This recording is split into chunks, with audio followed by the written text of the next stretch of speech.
J'étais mort et Jésus-Christ m'a révélé la vérité sur la date du 23 septembre associée à la mort de Charlie Kirk. Ce qu'il m'a révélé m'a bouleversé. Nous ne vivons pas un moment historique aléatoire. Nous suivons la chronologie même de la Bible. Et quand Jésus m'a ramené à Jean 12h23, j'ai compris que ce qui s'était passé après la mort de Charlie Kirk était plus qu'une simple tragédie. C'était une prophétie terrifiante qui se déroulait sous nos yeux. Dans le partage d'aujourd'hui, je vais vous guider pas à pas et vous révéler pourquoi cela est important pour chaque croyant vivant aujourd'hui. Tapez « Amen » dans les commentaires et faisons ce voyage ensemble. Je m'appelle Ethan Reed. J'étais un enfant de l'école du dimanche, je chantais des cantiques et je connaissais des histoires. Mais maintenant que j'ai la quarantaine, ces sermons commencent à me sembler un lointain souvenir. La foi est un jouet d'enfance auquel je me suis habitué. Je me dis que je n'en ai pas besoin, mais ce vide grandit, me ronge dans les moments de calme. Puis tout change, non par choix. C'est juste un matin, et je me rends au bureau en voiture. Soudain, le feu passe au rouge. Enfin, je le crois. Puis un grincement. Un camion débouche sur ma voie. Le temps semble s'étirer. Chaque seconde me paraît une décennie. Tout devient noir. Je ne sens plus mon corps. Je suis perdu dans ce vide. C'est effrayant, vous savez. Mais c'est précisément à ce moment-là que ma vie a pris un nouveau tournant. Quelque chose me tirait vers l'avant. Plus je m'enfonçais, plus cette présence devenait forte. Puis, de l'intérieur de la lumière, une silhouette émergea, c'était Jésus. Je me suis agenouillé, non pas par nécessité, mais par incapacité. Mon enfant, j'ai quelque chose d'important à te confier. Ce qui se passera après la mort de Charlie Kirk changera mon monde, et ça commence à se produire. C'est ce qu'il a dit. Charlie Kirk, me suis-je dit à toute vitesse. Oui, ce type, un militant politique que je voyais aux informations de temps en temps. Controversé, franc, certes, mais pourquoi lui? Pourquoi sa mort était-elle si importante?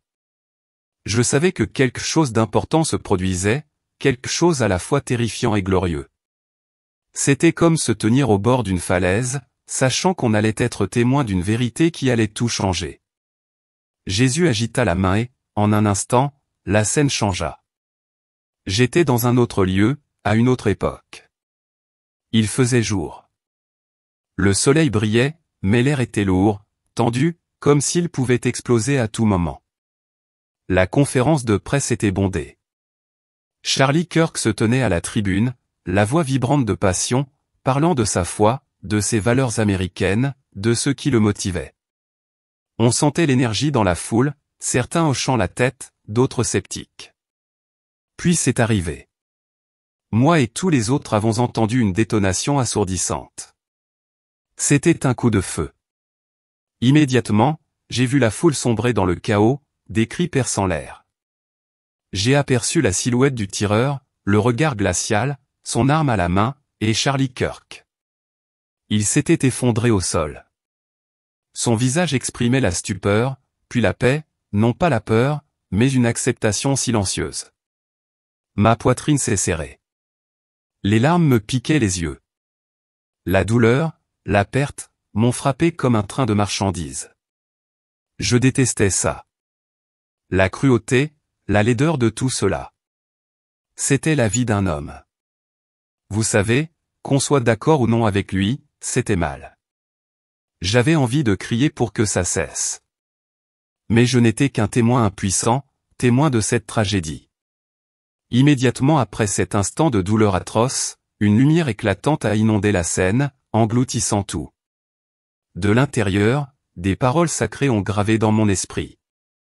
En vérité, je vous le dis, si le grain de blé ne tombe pas en terre et ne meurt pas, il ne reste qu'un seul grain. Mais s'il meurt, il produit beaucoup de fruits, une moisson de vie nouvelle. C'était Jean 12h23. J'ai vu, sous le choc, l'âme de Charlie Kirk ne pas disparaître dans le néant. Il s'est transformé en ce magnifique grain de blé, brillant, sain, tombant doucement au sol. J'ai réalisé que ce n'était pas la fin.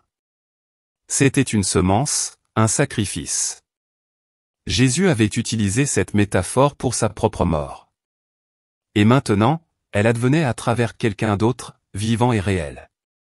Mes larmes ont laissé place au chagrin et à l'émerveillement. Cette mort n'était pas un échec. C'était un acte sacré, une graine plantée pour quelque chose de plus grand. Avez-vous déjà été témoin d'une tragédie qui semblait être la fin, pour finalement réaliser que ce n'était que le début? C'était ce moment-là. Un moment qui pouvait tout changer à jamais. Et puis, je l'ai vu se dérouler comme une pierre tombée dans l'eau. Ce n'étaient pas seulement les gros titres sensationnels de CNN ou de Fox News. Les réseaux sociaux ont explosé. Tweets, publications, vidéos se sont partagées à une vitesse fulgurante. Des millions d'Américains, de New York à la Californie, étaient sous le choc, en colère, le cœur brisé. J'ai vu des veillées aux chandelles. Des visages en larmes. Des inconnus se tenant la main sur les parkings et sur les places publiques. Mais quelque chose d'autre se produisait. Quelque chose d'inattendu. Au cœur du deuil, une étincelle s'est allumée, une détermination à toute épreuve. Les gens ont cessé de se demander, pourquoi cela arrive-t-il, et se sont demandé, que va-t-on faire? La mort de Charlie Kirk n'a pas étouffé son message. Elle l'a amplifié plus fort que jamais. C'était comme si sa voix résonnait dans chaque bougie, chaque prière, chaque conversation murmurée. On sait ce moment où la douleur se transforme en but. C'est ce que j'ai vu, un mouvement naître là, sur les cendres de la tragédie. Le décor a changé et soudain, je me suis retrouvé partout. Londres, Paris, Berlin, et même Sydney. Des millions de personnes étaient dans les rues. Il ne s'agissait pas de manifestations habituelles, de rassemblements politiques et de colère. C'étaient des marches spirituelles. Les gens brandissaient des pancartes, non pas des revendications, mais des citations de Charlie Kirk. Des versets bibliques écrits en gras. J'entendais les cris d'amen, non seulement de la part des fidèles, mais aussi de gens ordinaires, ouvriers du bâtiment, enseignants, enfants. Des hymnes résonnaient toute la nuit. Les prières se mêlaient au murmure des voix. Des milliers, des dizaines de milliers de bougies vacillaient, éclairant des visages de toutes origines et de toutes origines. Des larmes coulaient sur leurs joues, mais leurs yeux brûlaient de détermination. C'était bouleversant, cette unité, ce courage qui se répandait comme une traînée de poudre. Ce n'était pas seulement du chagrin. C'était une explosion de foi. Une foi si longtemps réprimée. Avez-vous déjà vu le monde retenir son souffle, prêt à changer? C'est ce à quoi j'ai assisté. Un mouvement naissant du cœur de l'humanité. Puis Jésus m'a montré des histoires. Des milliers, des millions, chacune une vie transformée. Un père dans une région rurale du Texas aux prises avec l'alcoolisme. Regardez la dernière vidéo de Charlie Kirk et agenouillé au chevet de sa fille. J'ouvrais une Bible poussiéreuse pour la première fois depuis 20 ans. Une étudiante californienne, fière athée, qui vivait l'instant présent, a abandonné son mode de vie sans tenue et a rejoint un groupe d'études bibliques. Un vétéran souffrant de syndrome de stress post-traumatique, convaincu que sa vie était finie, a trouvé la paix dans les sermons de Kirk sur YouTube. Des paroles qui l'ont touché dans ses heures les plus sombres. J'ai vu des juifs, des musulmans, des athées, des chrétiens indifférents. Tous se sont mis en quête de vérité avec une soif que je ressentais. Ils ont ouvert leur Bible, prié d'une voix tremblante, poursuivant quelque chose de plus grand qu'eux. C'était comme regarder une forêt brûlée. Chaque étincelle illuminait une âme nouvelle. Savez-vous ce que l'on ressent lorsqu'on réalise qu'on n'est pas seul dans sa soif de sens? C'est ça. Un éveil mondial naissant de l'intérieur, attirant les gens vers le Dieu qu'ils avaient oublié ou qu'ils n'avaient jamais connu. Au cœur de ces instants d'éveil, un son retentit, non pas le grognement d'un animal, ni la voix d'un homme, mais le rugissement glorieux de Dieu. Ce n'était pas la colère, c'était la puissance, c'était la vérité, c'était la résurrection de la foi elle-même. Cela a résonné dans le monde entier, des rues d'Amérique jusqu'aux confins du monde. J'ai compris que la mort de Charlie Kirk n'était pas une perte. C'était un catalyseur, une étincelle qui rappelait aux gens qu'il y avait un Créateur, un Jésus mort pour eux, et qu'ils pouvaient désormais vivre pour lui. L'émerveillement dont Jésus parlait était en partie un émerveillement, une révérence qui les submergeait par le pouvoir transformateur à l'œuvre. Quelque chose d'important était en train de se produire. Vous savez, c'était comme si le monde s'éveillait, se libérant de ses chaînes. Mon âme tremblait, non pas de peur, mais sous le poids de tout cela. Un nouveau chapitre s'ouvrait pour l'humanité, où la foi n'était plus un simple mot, mais une force vivante et respirante. Jésus m'a donné une autre vision liée à Jean 9h10. Le monde avant la mort de Charlie Kirk était enveloppé d'un épais brouillard, non pas celui que l'on perçoit avec les yeux, mais une brume spirituelle de mensonges, de désinformation et d'idéologie profane. Dans ce brouillard, le bien était qualifié de mal, et le mal était déguisé en bien. J'ai vu les mensonges se propager comme une traînée de poudre, déformant la vérité jusqu'à ce que les gens ne puissent plus distinguer le bien du mal. Ils étaient spirituellement aveuglés, trébuchant dans la vie, poursuivant de fausses voies comme des brebis égarées. C'était terrifiant, vous savez, comme regarder le monde s'autodétruire sans même s'en rendre compte. Les gens s'accrochaient à des idées qui semblaient brillantes et intelligentes, mais qui étaient vides de sens, les entraînant toujours plus loin dans l'obscurité. Mon cœur se serra, lourd de ce sentiment écœurant que l'humanité se défaisait, inconsciente des vraies valeurs, de celles qui comptent vraiment. Avez-vous parfois l'impression d'être entouré de bruit, mais que rien n'a de sens? C'était bien ça. Un monde noyé dans la tromperie, cherchant désespérément une issue. Puis j'ai vu Jésus, avec sa puissance incomparable, faire de la boue et la répandre sur leurs yeux. La boue n'était pas sale. C'était la vérité, crue et difficile à avaler. Celle qui pique avant de guérir. Ces vérités cruelles étaient exactement ce dont les gens avaient besoin pour se réveiller. Puis vint le lavage, non pas avec de l'eau ordinaire, mais avec la parole de Dieu, avec des rencontres spirituelles profondes et une repentance sincère. Et puis ils ont vu Jésus, son évangile, plus clairement que jamais. J'ai vu un scientifique, autrefois moqueur de la foi, trouver des preuves d'une conception intelligente dans l'univers et s'agenouiller pour accepter le Christ. Un autre, pris dans de faux enseignements, a percé à jour les mensonges et trouvé la vérité dans les pages de la Bible. C'était miraculeux. Vous savez, comme des écailles tombant des yeux une à une. Ceux qui étaient restés aveugles à l'amour de Dieu étaient maintenant pleinement éveillés. Leurs cœurs s'ouvrirent, leurs âmes s'épanouirent. Il y a toujours un moment où tout s'enclenche et où l'on voit le monde différemment, voilà ce qui se passait. Des millions de vies, transformées par une vérité qu'ils ne pouvaient ignorer. Puis Jésus me révéla des paroles lumineuses. Le 10 septembre 2025. Il dit que c'était le jour où le grain de blé, la vie de Charlie Kirk, fut planté en terre. J'ai compris que ce n'était pas qu'une date sur un calendrier. Ce fut un tournant dans l'histoire spirituelle de l'humanité, un moment décisif. À partir de ce jour, une moisson massive d'âmes sauvées commença. C'était une prophétie accomplie, un signe avant-coureur de l'éternité. J'en ai été profondément touché, me demandant si j'avais manqué d'autres signes. Vivons-nous un moment historique sans même le voir? Le sentiment était à la fois d'émerveillement et d'urgence, comme un signal d'alarme. Impossible de s'endormir. Mon âme tremblait, non pas de peur, mais sous le poids de cette vérité. On ne peut plus rester endormi. Vous savez, ce moment où l'on réalise qu'il ne reste plus beaucoup de temps pour agir? C'est là que j'étais, au bord d'un tournant divin. Cette vision m'arracha à tout ce qui m'était familier et me projeta dans un lieu qui n'avait plus rien d'humain.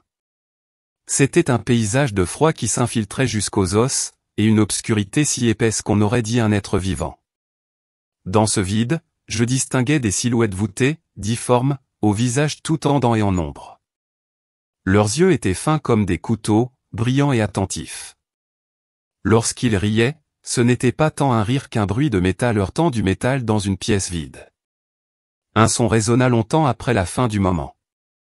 Ils célébrèrent avec une joie sauvage, une jubilation cruelle à l'annonce de la mort de Charlie Kirk. Ils chantèrent comme une grande victoire, certains d'avoir étouffé une voix qui avait autrefois dit la vérité. Leur triomphe était odieux, lustré par la malice, stressé de ruse et gonflé d'arrogance.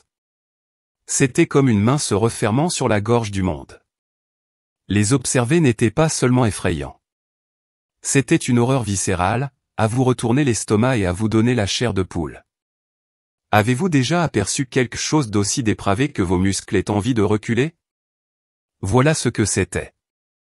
Un aperçu insoupçonné du cœur même du mal, alors qu'il célébrait, préparant ses prochaines actions. Je voyais les fils de leur machination pour répandre la tromperie comme une maladie, semer la méfiance entre voisins, déchirer les communautés. Ils se complaisaient dans le mensonge, dans la lente érosion de ce qui nous unit. Leur audace me révulsait. Mon âme se contractait, tremblante devant l'audace avec laquelle ils se délectaient de ce qu'ils croyaient être leur conquête. Puis, comme pour purifier ces ténèbres par la vérité, Jésus est intervenu dans la vision et a révélé quelque chose qui a transpercé la terreur. Il ressentait chaque coup porté à ses disciples comme s'il était dirigé contre lui. J'ai vu un souvenir se dérouler, celui de Saul sur la route de Damas, et j'ai entendu sa voix retentir à travers le temps.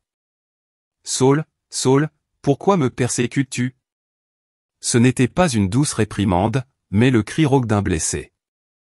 Cela m'a montré que chaque insulte, chaque agression, chaque acte de cruauté envers un croyant est enregistré au ciel comme une offense envers le Christ lui-même. Il ne se tient pas à l'écart. Il le prend personnellement. Il le supporte avec nous. Cette prise de conscience m'a submergé, à la fois réconfortante et dévastatrice. Réconfortante, car elle signifiait que nous ne sommes jamais vraiment seuls. Déchirante, car savoir qu'il souffre avec nous, c'est voir sa douleur s'amplifier à chaque blessure que nous subissons. Avez-vous déjà ressenti cette étrange paix, presque insupportable, qui s'installe lorsque quelqu'un d'autre porte votre deuil? Imaginez, mais infiniment plus profond. Je sentais sa proximité, comme une présence chaleureuse et constante, à mes côtés. Une main sur l'épaule de mon esprit. En même temps, cela me faisait mal de sentir la tristesse dans son cœur chaque fois que la malveillance frappait ceux qu'il aimait. Puis il m'a fait comprendre quelque chose de douloureusement clair, l'ennemi n'est pas celui avec qui on se dispute à la télévision ni celui que l'on est tenté de blâmer. Ce ne sont pas les adversaires politiques, ni une communauté en particulier avec laquelle nous sommes en désaccord. Le véritable adversaire se cache plus haut et plus sombre que cela, les puissances invisibles et maléfiques qui siègent dans les cieux et tirent les ficelles de notre monde. J'ai vu comment ces forces murmurent dans les esprits. Comment elles sèment le mensonge et attisent les divisions jusqu'à ce que les voisins deviennent des étrangers et les étrangers des ennemis.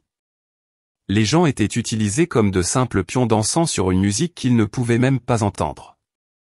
Ce que Jésus a dit est la véritable terreur. Non pas les disputes que nous avons entre nous, mais l'orchestration surnaturelle derrière ces querelles. La façon dont elles nous épuisent si nous ne sommes pas enracinés en Dieu. Croire que cette bataille est plus grande qu'on ne le pensait au départ vous fait trembler. Vous est-il déjà arrivé de vous sentir découragé par l'ampleur d'un problème et de vous demander quel espoir restait-il? C'est exactement là que je me trouvais, scrutant une guerre invisible aux enjeux qui semblaient éternels, me sentant à la fois petit et pleinement responsable de tenir bon. Puis j'ai revu la croix. Mais cette fois, ce n'était pas comme je l'avais toujours imaginé. Pas comme un monument à la souffrance ou la fin tragique de la vie d'un homme bon. Non, il se dressait devant moi, comme la pièce maîtresse d'une victoire déjà acquise, flamboyant de l'éclat de la gloire rayonnante de Dieu. Le bois lui-même semblait vivant, vibrant d'une lumière qui n'était pas de ce monde.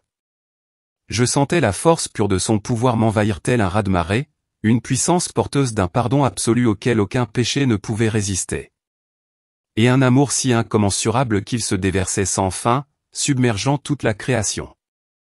De ce bois brut, de ces poutres autrefois tachées de sang, jaillissait la déclaration que le prix de chaque péché que l'humanité avait commis ou commettrait un jour avait été intégralement payé. Il n'y avait plus de dette impayée. La victoire était acquise, scellée une fois pour toutes, et offerte gratuitement à quiconque osait y croire. C'était comme entendre le tonnerre du ciel, comme si l'univers criait d'une seule voix, tout est accompli. Chaque bataille, chaque lutte, chaque chaîne de culpabilité et de honte avait déjà trouvé sa réponse. Et la réponse ne résidait ni dans mes efforts, ni dans ma force, mais dans le Sauveur qui avait remporté la victoire sur cette colline. J'ai senti le poids de mon âme se libérer, comme des chaînes qui se brisent et tombent à terre. Vous connaissez ce moment où l'on réalise soudain que la guerre est déjà terminée, qu'on se tient non pas dans la défaite, mais dans le calme qui suit un triomphe qu'on n'a pas eu à remporter soi-même. C'était ça, une libération pure et sans filtre. Mon cœur, ou ce qui en moi savait encore ressentir ce qu'était un cœur, était libéré. La croix n'était plus un signe de mort, mais l'encre de toute réalité, l'étendard du triomphe ultime. Et puis Jésus m'a montré quelque chose qui a brisé toutes mes convictions. On ne se bat pas pour la victoire, on se bat pour la victoire. Des mots étranges, non? Au début, ça semblait à l'envers, mais quand il a ouvert les yeux, je l'ai compris. Des gens ordinaires, simples, inaperçus. Le genre de personnes que le monde qualifierait de moins que rien, rayonnaient soudain, revêtus d'une force qui ne leur appartenait pas. Ils ne gagnaient pas leur bataille grâce à leur volonté ou leur intelligence.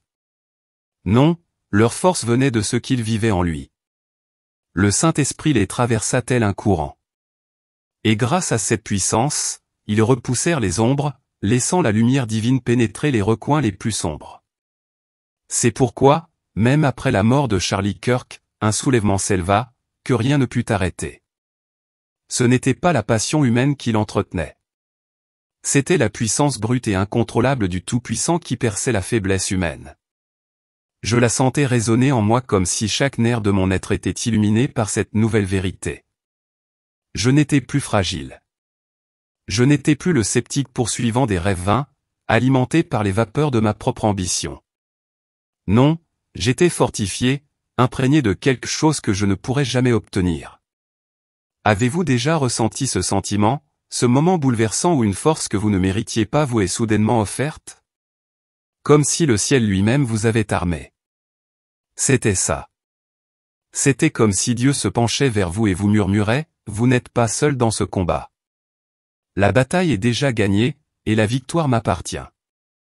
Ces mots m'ont donné envie de me relever, de respirer plus profondément et de vivre avec plus d'audace. L'issue n'était plus incertaine. C'était acquis. Et cette vérité m'a donné un courage que je n'aurais jamais cru posséder. Puis vint l'Écriture, non seulement lue, mais vécue, Éphésiens 2, 4-6. Je ne l'ai pas entendue avec mes oreilles. Je l'ai vécue au plus profond de mon être. Dieu, riche en miséricorde, nous a rendus vivants avec le Christ, même mort par nos fautes. Il nous a ressuscités avec lui et nous a fait asseoir avec lui dans les lieux célestes, en Jésus-Christ. À ces paroles, je me suis senti élevé, non pas en imagination, mais en réalité. J'étais assise avec le Christ, élevé dans un lieu de sécurité et de puissance inébranlable. Toutes les peurs, toutes les inquiétudes, toutes les angoisses persistantes de ce monde brisé se sont dissipées comme si elles n'avaient jamais existé. La mort ne pouvait plus m'atteindre. Même la vie, avec toute son incertitude et sa douleur, avait perdu son mordant. Il ne me restait qu'une paix immense, une paix indescriptible, et une clarté d'esprit si vive qu'elle transperçait le brouillard comme le soleil.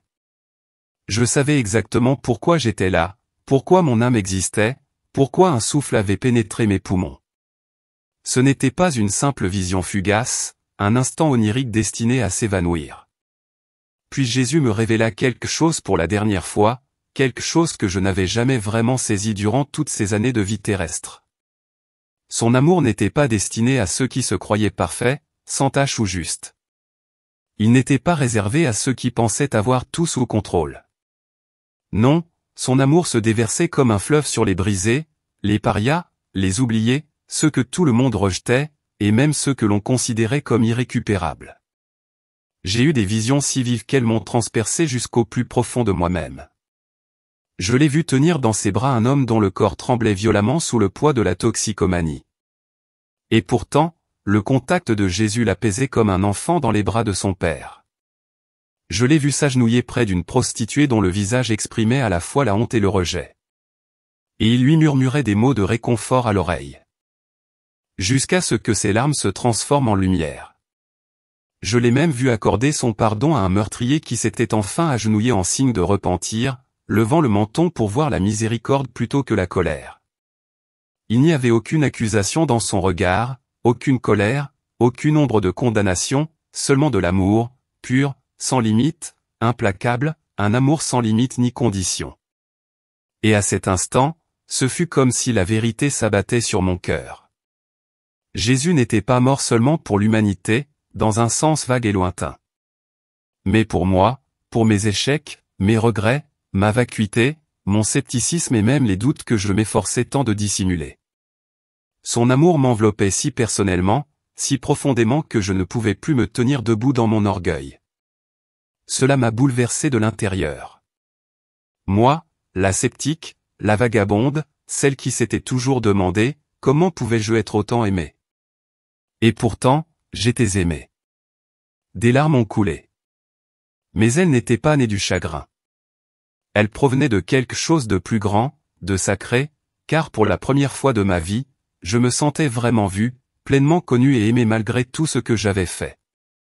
Et je me demande, avez-vous déjà atteint un point dans votre vie où vous vous sentiez trop perdu, trop imparfait, trop marqué pour être aimé?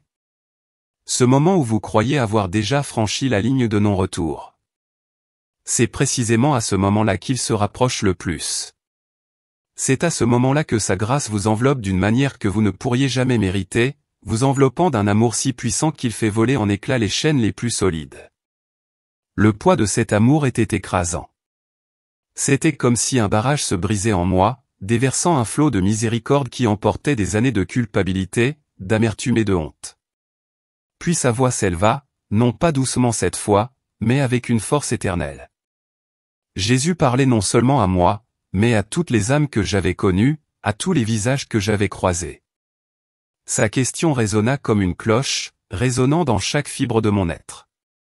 Comment répondrez-vous à cet appel? J'ai eu des visions de personnes confrontées à la même décision. Certains, endurcis par l'orgueil, se sont détournés, choisissant l'obscurité familière de leur propre voie. Ils se sont accrochés à leurs péchés comme des hommes qui se noient s'accrochant aux pierres, s'enfonçant davantage dans le désespoir. Mais d'autres n'ont pas pu résister.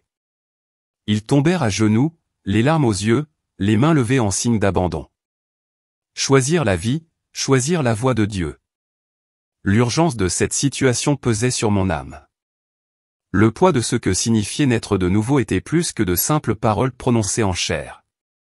C'était un feu, une étincelle du Saint-Esprit en eux. Une flamme qui non seulement sauve une âme, mais la transforme en un phare pour le monde. Et pourtant, ce n'était pas une décision facile. Suivre Jésus exige tout, votre fierté, vos projets soigneusement élaborés, votre confort, et même les illusions de contrôle auxquelles vous vous accrochez. Mais au final, c'est le seul choix qui ait vraiment du sens. J'avais l'impression que l'univers entier retenait son souffle, attendant la réponse de l'humanité. Et je l'ai vu. Des gens se sont transformés sous mes yeux. Leur visage brillait d'une lumière que le monde ne pourrait jamais créer. Leur cœur palpitait d'une vie nouvelle et d'une sainte détermination. Vous êtes-vous déjà retrouvé à la croisée des chemins, persuadé au plus profond de vous-même que, quel que soit votre choix, tout changerait à jamais? C'était exactement cela. Le choix de la vie éternelle. La décision de m'engager dans quelque chose d'infiniment plus grand que soi. La vision ne s'arrêtait pas là. Elle m'ouvrait un aperçu de ce qui était encore à venir. Un avenir radieux et sans peur. J'ai vu des hommes et des femmes s'élever, audacieux et sans peur, se dressant contre le poids étouffant de la pression du monde. Ils portaient le nom de Jésus comme un étendard. Ni honteux, ni effrayés, mais animés d'une conviction profonde. Ils avançaient avec le même courage que Charlie Kirk incarnait autrefois, refusant de céder aux mensonges ou de taire la vérité. En fait, c'était comme si de nouveaux Charlie Kirk surgissaient dans chaque ville, chaque village, chaque recoin d'Amérique. Des gens ordinaires, armés d'une foi extraordinaire et d'un courage inébranlable. Ensemble, ils ont formé une vague d'espoir qui a balayé le pays, portant avec elle la promesse d'un monde transformé. Mais cette promesse s'accompagnait d'un rappel, le courage et la foi ont toujours un prix. Défendre la vérité n'a jamais été facile. Il faut tout son être pour se lever quand le monde nous ordonne de nous agenouiller. mais oh, ça en vaut la peine. Chaque sacrifice, chaque larme, chaque acte de défiance contre les ténèbres, tout compte. Et à cet instant de révélation, j'ai su une chose avec une certitude absolue. La mort de Charlie Kirk ne marquait pas la fin de son histoire. C'était le début d'une plus grande. Le flambeau qu'il portait ne s'était pas éteint. Il avait seulement été transmis. Et j'ai compris avec une clarté tremblante qu'on me demandait de le perpétuer, de porter cette flamme dans le monde, de laisser ma vie s'inscrire dans ce plan plus vaste. Puis une secousse, comme un choc, m'a frappé. La douleur m'a envahi, mais elle n'était plus aussi intrépide qu'avant. J'ai ouvert les yeux. Les lumières crues de l'hôpital brillaient, les machines émettaient des bips réguliers. J'étais de retour. Les médecins, les infirmières, les visages inquiets de ma famille m'entouraient. J'étais gravement blessée, mais vivante, par miracle, disait-il. Tout me semblait familier. La chambre stérile, la perfusion, le tic-tac de l'horloge murale. Pourtant, tout cela me semblait étrange. Je voyais le monde avec un regard nouveau. Un regard illuminé par ce que j'avais vu. Ces plafonniers, cette horloge, ce n'étaient plus de simples objets. Ils étaient porteurs de sens, d'un but. Je n'étais plus l'Ethan Reed d'hier. Vous connaissez cette sensation quand on se réveille d'un rêve, mais cela a changé votre vision des choses. C'est là que j'étais, vivant à nouveau, mais à jamais transformé par ce que j'avais vu au-delà du voile. J'ai essayé de leur raconter ce qui s'était passé. Les médecins, les infirmières, j'ai tout raconté. Leurs visages étaient déformés par la confusion. Peut-être de la pitié. Monsieur Reed, tu as subi un traumatisme grave, disait-il. C'était peut-être l'anesthésie qui parlait. Même ma famille écoutait, mais leurs yeux étaient vides, distants. Ils ne comprenaient pas. Cette solitude écrasante m'a frappé. Je portais une vérité si immense, si terrifiante, si glorieuse, que personne ne pouvait la saisir. Le poids de la mission que Jésus m'avait confiée pesait lourdement sur moi. Il fallait que je la partage. Il fallait que je parle. Mais par où commencer? Qui croirait une histoire pareille? C'était un combat intérieur. Vous savez, une partie de moi voulait se taire pour éviter les regards sceptiques, mais une autre brûlait d'envie de la dire au monde. J'étais seul avec cette vérité, luttant pour savoir comment la faire avancer. Avez-vous déjà eu l'impression de tenir quelque chose de si grand que cela vous effraie et que vous n'êtes pas sûr que quelqu'un vous écoute? C'est ce que j'étais. Pris dans une tempête de doutes et de détermination. Impossible de retourner à mon ancienne vie. J'avais tout lâché. Tout. Mes priorités, mes valeurs, tout a basculé. Ce vide spirituel que je portais depuis des années était désormais comblé, rempli d'une foi inébranlable et d'un objectif clair comme de l'eau de roche. Je n'avais plus peur de la mort, ni de la vie d'ailleurs. Il y avait cette urgence, ce feu intérieur de partager ce message, d'éveiller les gens à ce qui se passe dans le monde spirituel, à ce qui adviendra après la mort de Charlie Kirk. Où regardez-vous ça en ce moment? Quelle heure est-il? N'hésitez pas à laisser un commentaire. Je veux savoir, car je crois que tu es appelé à cela en ce moment même. C'est ma nouvelle vie. Née du moment où je la croyais terminée. As-tu déjà eu l'impression qu'on t'avait donné une seconde chance? Pas seulement de vivre, mais de vivre pour quelque chose de plus grand. C'est moi, maintenant. Le nouvel Ethan Reed. J'ai beaucoup pensé à Charlie Kirk ces derniers temps. Vous savez, celui qui a suscité tant de conversations, qu'on l'aime ou non, c'était indéniablement une force. Pour moi, Charlie était comme une étincelle dans un champ aride une fois lancé. Tout s'est enflammé. Sa voix, si audacieuse et sans complexe, tranchait sur le brouhaha d'un monde qui semble souvent se crier dessus. Il ne s'intéressait pas qu'à la politique. Il était un homme de conviction, capable d'éveiller les gens à leurs convictions et à leurs raisons. J'admire ce genre de courage, celui qui ne bronche pas même face aux cris de la foule. Son héritage. Ce ne sont pas seulement les gros titres ou les débats qu'il a suscités. C'est sa façon d'amener les gens, surtout les jeunes, à réfléchir à la foi, à la liberté et à ce que l'Amérique est censée être. Je me souviens avoir parcouru les réseaux sociaux, vu des jeunes à peine sortis du lycée, le citer, se débattre avec de grandes idées parce qu'ils les mettaient en lumière. Ce n'était pas rien. Ils ne se contentaient pas de parler. Ils piquaient des étincelles, poussant les gens à remettre en question le statu quo. Certes, il en a énervé plus d'un, mais parfois, c'est ce qu'il faut pour sortir les gens de leur complaisance. Ce qui me frappe le plus, c'est la façon dont sa vie est devenue un catalyseur. Comme ce grain de blé tombé à terre. Sa mort, telle que je l'ai vue dans ma vision, n'était pas la fin. C'était un début. Elle a touché les cœurs, suscité des mouvements et incité les gens à prier à nouveau. Je ressens cette douleur quand j'y repense. Non seulement à cause de la perte, mais aussi à cause de l'espoir qu'elle a fait naître. L'héritage de Charlie vit dans ceux qui ont repris son flambeau. Des gens ordinaires qui trouvent le courage de défendre la vérité. Avez-vous déjà rencontré quelqu'un dont la passion vous donne envie d'être plus courageux? C'était Charlie pour moi. Même de loin, sa vie me rappelle que nous sommes tous appelés à quelque chose de plus grand, d'éternel. En repensant à ce chemin, je me suis retrouvé tel que j'étais. Ethan Reed, cynique, endurci, vide intérieurement, puis l'homme que je suis devenu après avoir goûté à la mort et être revenu avec des visions de Jésus. Je ne peux que le qualifier de miraculeux. Sa grâce est infinie. Elle n'a pas de limite. Elle m'a touché même lorsque j'étais submergé par le doute et l'amertume. Et maintenant, quand je pense au décès de Charlie Kirk, je ne le vois pas comme un simple titre tragique ou une autre vie fauchée.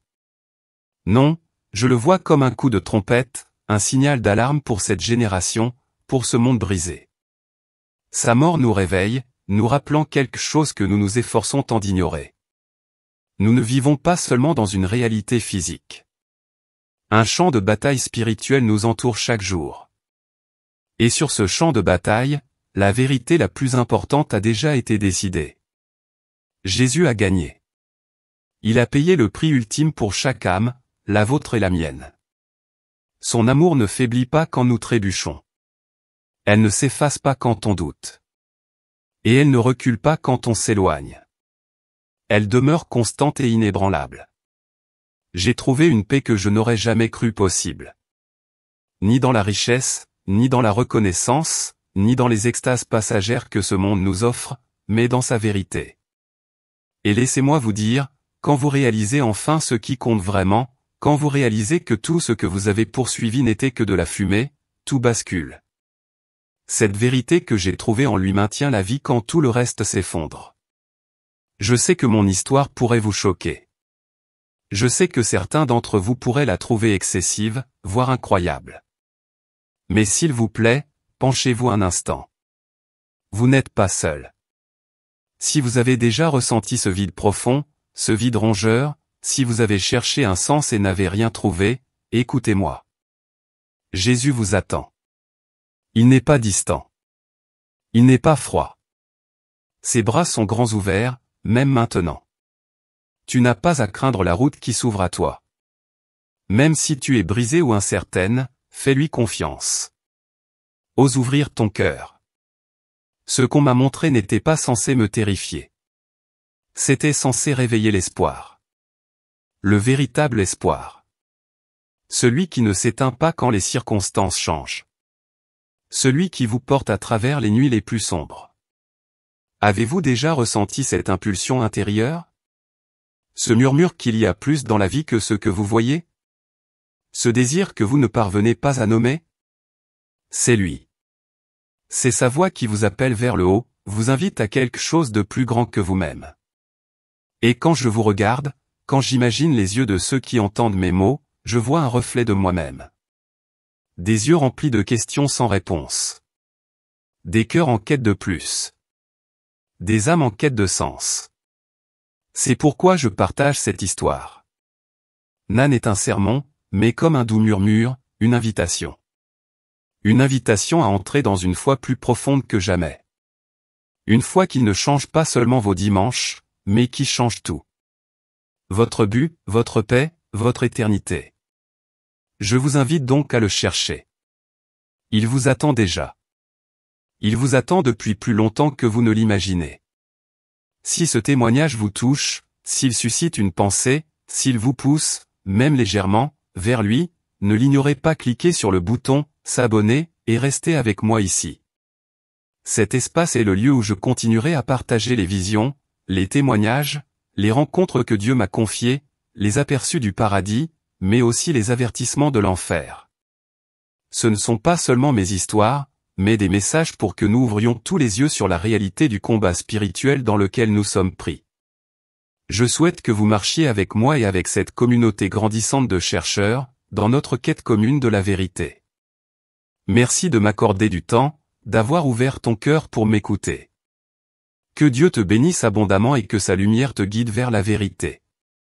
Père céleste, je viens devant toi humble et transformé. Mon cœur est à nu après tout ce que j'ai vu. J'étais perdu, à la poursuite des ombres du succès. Mais tu m'as trouvé à cet instant précis où ma vie ne tenait plus qu'à un fil. Merci pour ta miséricorde, pour m'avoir tiré à travers le voile de la mort et m'avoir révélé ta vérité. Je ne suis plus l'homme que j'étais, sceptique, vide, fuyant devant toi. Maintenant, je suis là, tremblant d'émerveillement, reconnaissant pour ton amour infini qui ne m'a jamais abandonné. Seigneur Jésus, tu m'as révélé ton cœur, ton sacrifice sur la croix, la victoire déjà remportée. Je prie pour chaque âme qui regarde ceci. Pour ceux qui ressentent le même vide que moi, les yeux fixés sur les lumières de la ville ou les nuits blanches, se demandant s'il y a plus. Enveloppe-les de ta grâce, Père. Fais-leur sentir ta présence. Cet amour inébranlable qui voit chaque défaut et dit toujours, tu es à moi. Ouvre leurs yeux comme tu as ouvert les miens. Pour voir au-delà des mensonges, du bruit, du brouillard de ce monde. Aide-les à trouver le courage de répondre à ton appel, d'entrer dans une vie éclairée par ta vérité. Je porte haut l'héritage de ceux comme Charlie Kirk, dont la vie a été semée pour ta gloire.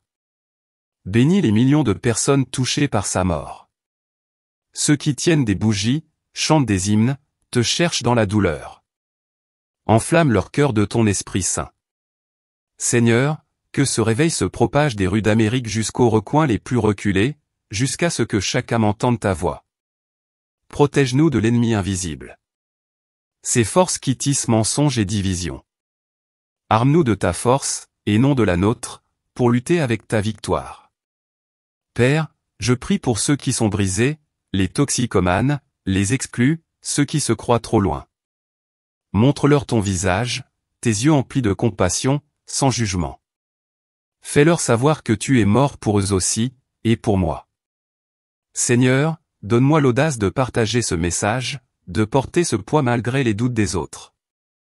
Aide-moi à vivre comme ton témoin, sans peur, sans vaciller. Je t'abandonne mon ancienne vie, mon orgueil, mes projets. Que mon histoire soit un murmure d'espoir, un appel à te chercher.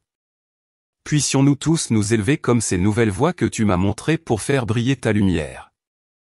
J'ai confiance en toi, Seigneur, pour ce qui vient, pour la moisson que tu as promise, au nom sacré de Jésus.